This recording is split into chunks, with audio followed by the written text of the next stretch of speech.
Hi, and thank you for listening to Memoria's 6-series podcast, The Loss of a Loved One. After the most difficult of years, we have created this series to help those who have been directly impacted by the loss of a close family member, perhaps a good friend or member of our own local communities. The first 2 episodes covered the impact of loss, and we went on to discuss how this affected the funeral industry in the past year. In episode 3 today, we touch on the complex subject of grief and bereavement, or being bereaved. There are a few things in life that are equal across every human being. A very prominent representative of a British minority group once said at a seminar, "Grief and bereavement does not recognise skin colour."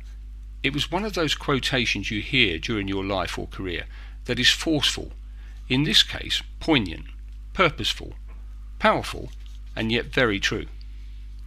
Whilst being equal across humanity, grief is also incredibly individual and very personal. Only the person feeling his or her grief can know how they feel. It is reflective of their relationship with that loved one, family member or close friend that they have lost. How an individual copes or deals with such emotion is such a heartfelt subject matter, sadly, far too often not talked about. In the past year, over 3 million humans in the UK alone have been directly affected by the loss of a relative or close friend. Those affected are from every age group, from the very young through to husbands, wives, life partners of those who have died recently. Today, I am honoured to be joined by Toop, major transitions coach, the Lost Connection coach, mentor and speaker, and Molvia Maddox, founder of Melting Ice Cubes, a free health information platform. These ladies are industry professionals in this arena, but much more than that. They have very personal and very powerful personal stories of their own private loss. I cannot thank them all enough for joining us today to share these heart-rending, very private stories, because only by being brave enough to do this, to share how they felt and indeed feel, to talk about the impact on themselves, their families and friends, to talk about how they personally and within their own close circles dealt with and come to terms with this trauma, only then can we all perhaps begin to understand the help that we need in such situations, and perhaps turn to those that can be there for us, to understand, to support, to give hope and strength. Laura, can I first turn to you? Laura, you and I have chatted in depth this past year, so I know some of what you went through, the impact on you as a wife, a person, a friend and partner. You were kind enough to explain the effect of your husband's family had on you. You were also strong enough to explain to me the effect of not having had the funeral you would have ideally wanted to have, and this was indeed an issue for you then and indeed now. Perhaps you would like to explain what happened to you, how young you were at the time, and what the initial shock did to you at that time.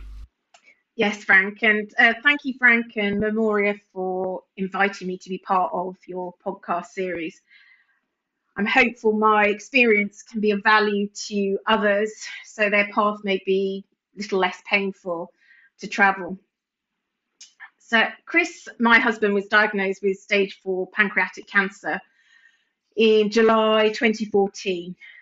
11 months later, after a round of chemo, a 13-hour Whipple procedure, Chris sadly died on the 9th of July 2015.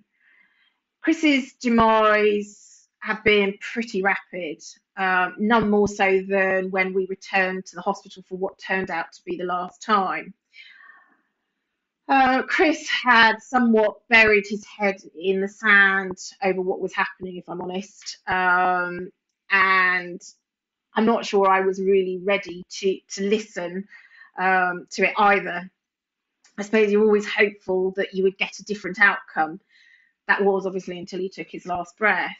The last days with Chris in hospital went so quickly. I was completely consumed with getting paperwork sorted, essential paperwork, which I knew would be needed after he was gone if life, was to move forward in any way for everyone. But this came at vast cost to myself. I lost my last opportunities with Chris. especially as time was so short. I didn't know time would be so short, and his family was large, so it wasn't how I would have liked it, filling in paperwork and dealing with last minute changes. He suddenly decided he wanted to be buried, not cremated. No one should be left Googling, how do you bury somebody hours before that person dies? It's completely unnecessary and completely painful. I, I, I did not want to be in that place. So there I was with a large family, with lots of opinions of how the funeral should be held, which of course is only made harder when you don't know the true wishes of those who've gone. And of course, you put yourself under this immense pressure to get it right. But what is right? If you haven't got that list of what is right, who knows? I think I did my best, but in the end, you only have so much energy to expend, so much time available to you, and it still sits with me today and often leaves me wondering whether what I did was what Chris would have wanted. So there I was at 42, thrown into this terrifying world that I didn't recognise, felt overwhelmed by, and had little control over. Everything I knew was gone in an instant. I was alone, coping with a situation I had never encountered before. That's before you acknowledge the amount of paperwork that goes on after someone has died. I don't think I truly realised the extent this stress was having on my body, although they do say the body keeps the score. I just kept on pushing on through until the day after his funeral, I couldn't do it anymore. And I ended up in A&E, mimicking all the symptoms my husband Chris had done with his pancreatic cancer. My body was shutting down on account of what I had been through. I was severely jaundiced and extremely poorly at that stage. I guess looking back now, all I can say, and to have that time again, is just a little bit of preparation would have gone a long, long way and made a huge difference on my health in the months afterwards and what played out after he had died. I cannot, emphasize that enough. And I know we don't like to have conversations about death and dying, but the pain for those left behind to not know the wishes is far greater than any pain that you could experience in talking about death and dying. Thank you, Laura. Thank you so much. So personal, yet incredibly helpful and insightful. Thank you so much for sharing your story, thoughts, and feelings today. And as I mentioned at the beginning, Laura, the Lost Connection coach, very prominent on social media, which is where we met. So if you want to find out more about Laura Toop, try and connect with her on social media. Molvia, good morning, and thank you for being part of today. It's greatly appreciated. Molvia, again, you and I have discussed some of your story. Indeed, many of our listeners may have come across yourself and your story before. I know you have done some amazing things with the legacy left by your incredible daughter, Christy Maddox-Lue. For the benefit of the listeners that have not, Molvia, perhaps if I can outline some of your story. I know you experienced significant loss when you were incredibly young. You were just 7 when your brother Andrew died, suddenly aged just 5. And then very sadly 2 years ago, your daughter Christy succumbed to after a very long illness. Christy's life story was the subject of a BBC TV story. You of course founded Melting Ice Cubes as a result. Could you tell us, firstly, how at the age of just 7 losing Andrew affected you, the heart-rending tragedy with Christy, and then perhaps explain to our listeners a little bit more about Melting Ice Cubes? Yeah, thank you, Frank, for giving me the opportunity today. So I think that we all know that we face death, but it is something that we don't talk about. It is really taboo. And yet, as a 7-year-old, I experienced the loss of my brother. He was 5. And for me as a child, that completely took away any thoughts of safety. For me as a young child, I remember thinking, if a little boy of 5 can die, then anybody can. And that really shaped me for the rest of my life. In many ways, in that you never take a day for granted, in that I try to be careful about how I am with people, because you just never know if they're going to be there tomorrow. And as a child, I remember it was the 70s, and it wasn't really discussed with you. You were told your brother had died and, are you okay? But no more than that, really. Returning to school and having people ask you, where's your brother? Is he going to play? And having to repeatedly tell children that he's dead. It was a traumatic event.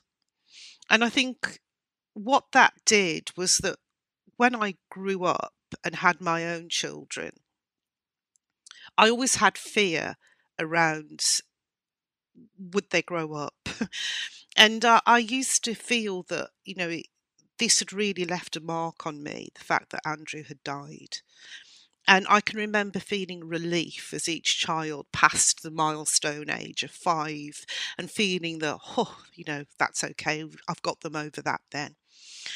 But then I had my daughter Christy, my 3rd child. And for her, I was really uneasy.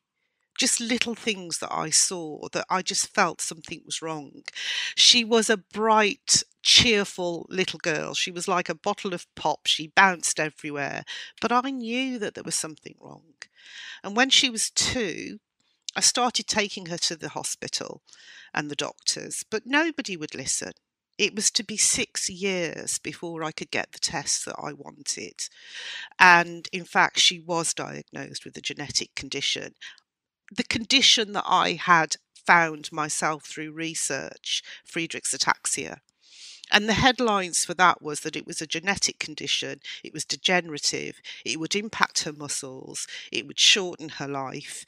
And actually, because the heart is a muscle, that was her biggest risk. And I was really told, don't expect tomorrow. Now, she was just 9 when the full diagnosis came through. And so here I am, facing what I know I'd already felt as a child myself. Thought about her siblings. I thought about her. How was I going to help her to still have hope and be ambitious and not be consumed by this news? How was I going to help her live and have goals? And we wouldn't listen to all these leaflets that we had, that, she would still have a really powerful and strong life. And I had to book so many trends and so many opinions to enable her to do that. But, we always knew that we would face this, losing Christy before me, probably, and at a young age. Now, time went on and she got to be 28. But the condition had had a massive effect on her. She became a wheelchair user at 15. She lost lots of muscular ability. It affected her sight, her hearing, and her heart was badly impacted.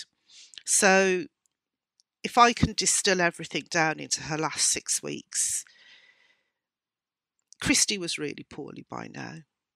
And the same experience that we felt often. Medical professionals that wouldn't listen to us, that send you away from A&E, that you have to fight to get back to A&E, to get in to hospital to be looked after.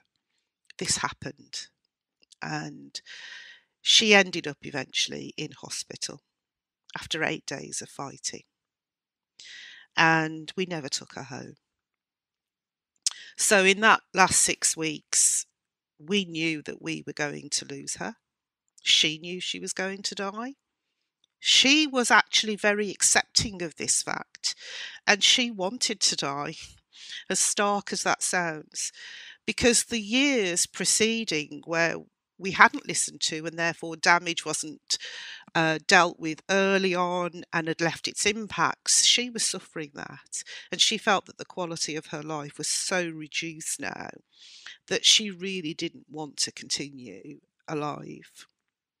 Her heart was badly affected. She had pneumonia, so her lungs were affected. And we spent 6 weeks, 4 weeks in hospital, 2 in a hospice. She died peacefully, all her family around her. I had filled the hospice room with her precious possessions, her university certificate, her artwork, her poetry, the things she loved. That meant that her last days were spent with doctors walking in and marvelling at what she had achieved, and enabled her to talk about what she had achieved and what was important to her. And her last day was quiet and peaceful, except for McFly playing in the background, because hearing is the last thing to go, and she loved McFly. And her brothers and sisters, her grandmother, myself, her stepfather, her stepmother, her own father has already died, so he was not there. And she ended her life in the hospice.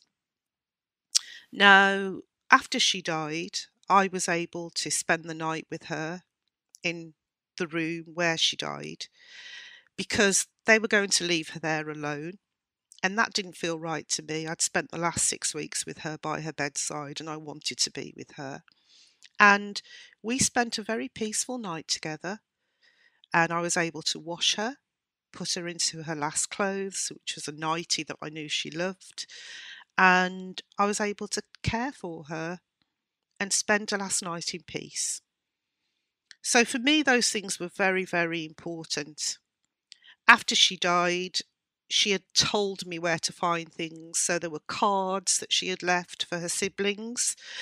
There was a will for me to read.